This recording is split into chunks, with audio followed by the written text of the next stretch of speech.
L'AES prend enfin un tournant pour sa souveraineté monétaire. Le général Assimi Goïta, président de l'Alliance des États du Sahel, change de stratégie pour accélérer l'officialisation de la nouvelle monnaie de l'AES. Je pense que cette fois, l'on peut officiellement affirmer sans risque de se tromper que l'Alliance des États du Sahel, en abrégé AES, est véritablement en train de préparer un grand coup qui doit certainement supprimer la CEDEAO ainsi que l'Occident. Pour ceux qui ne le savent pas, l'Alliance des États du Sahel, constituée du Burkina Faso, du Mali et du Niger, veut étonner le monde entier avec cette nouvelle et très grosse initiative. Le groupe est sur le point de mobiliser des fonds conséquents pour soutenir le développement économique et financer divers projets nationaux, pouvant ainsi leur permettre d'établir définitivement un divorce avec l'UEMOA afin de sortir par la voie royale du franc CFA. Entre octobre et décembre 2024, les trois pays prévoient de lever un total de 455 milliards de francs CFA, soit environ 756 millions de dollars, sur le marché régional de l'Union économique et monétaire ouest-africaine.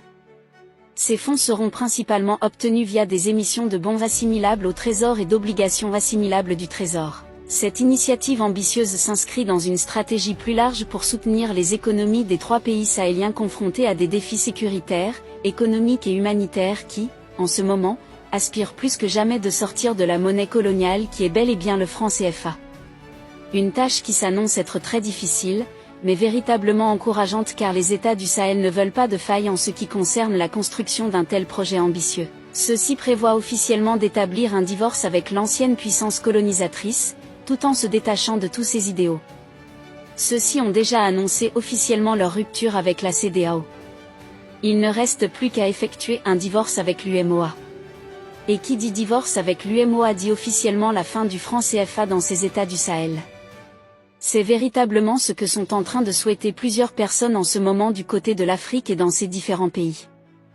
Le projet a été en quelque sorte planifié sur 3 mois, soit avant la fin de cette année 2024. Donc, en janvier, nous pouvons bel et bien assister à la fin officielle du franc CFA dans les États du Sahel, une nouvelle véritablement attendue par plusieurs personnes du côté de l'Afrique en général. Le Mali, le Burkina Faso et le Niger veulent véritablement mettre sur pied ces fonds-là qui pourront soutenir l'économie pendant cette période qui ne semble pas être très facile. Car, rappelons-le, la sortie d'une monnaie n'est pas tâche facile.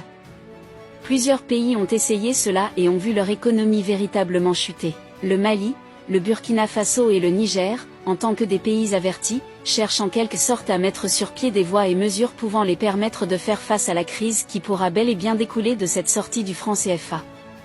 Donc, cette grosse mobilisation des fonds vient là en quelque sorte être comme un véritable support pour cette tâche qui ne s'annonce pas être très facile. C'est là en quelque sorte une nouvelle historique et que seraient en train d'attendre plusieurs personnes en ce moment du côté de l'Afrique. Ce projet va venir s'ajouter au projet de chaîne de télévision dédié uniquement aux informations des États de l'AES qui a été réalisé. À titre de rappel, le lundi 16 septembre, l'Alliance des États du Sahel, AES, a inauguré sa propre chaîne de télévision en ligne. Cette initiative vise également à contrer la guerre de l'information qui affecte les pays membres, à savoir le Burkina Faso, le Mali et le Niger. La création de cette plateforme répond directement aux campagnes de fausses informations qui circulent sur les réseaux sociaux et nuisent à la réputation internationale de ces nations. La Web TV de l'AES vise principalement à diffuser des informations vérifiées et authentiques. En mettant en place cette plateforme, les membres de cette alliance cherchent à renforcer leur image, à promouvoir une communication claire avec leurs citoyens et à améliorer leur visibilité internationale. Ceci en offrant une programmation variée sur les sujets cruciaux de la région et en garantissant une transparence totale dans la diffusion de l'information. Dans un contexte où la désinformation peut compromettre la stabilité et la sécurité des États, la création de cette Web TV représente une avancée significative pour une gestion plus efficace de l'information. En proposant des contenus vérifiés et pertinents, l'AES espère non seulement informer ses citoyens, mais aussi restaurer la confiance dans les institutions et les gouvernements des pays membres. Cette initiative marque un tournant dans la façon dont les pays du Sahel abordent les défis contemporains de la communication, soulignant la nécessité d'une réponse collective aux menaces informationnelles. Eh bien les amis, qu'est-ce que vous en pensez de cette nouvelle décision des États du Sahel pour ce qui est de cette nouvelle monnaie ? Partagez massivement la vidéo à vos amis si vous l'avez notamment trouvée intéressante. Mais n'oubliez pas de vous abonner à la chaîne pour ne pas rater les nouvelles notes d'information.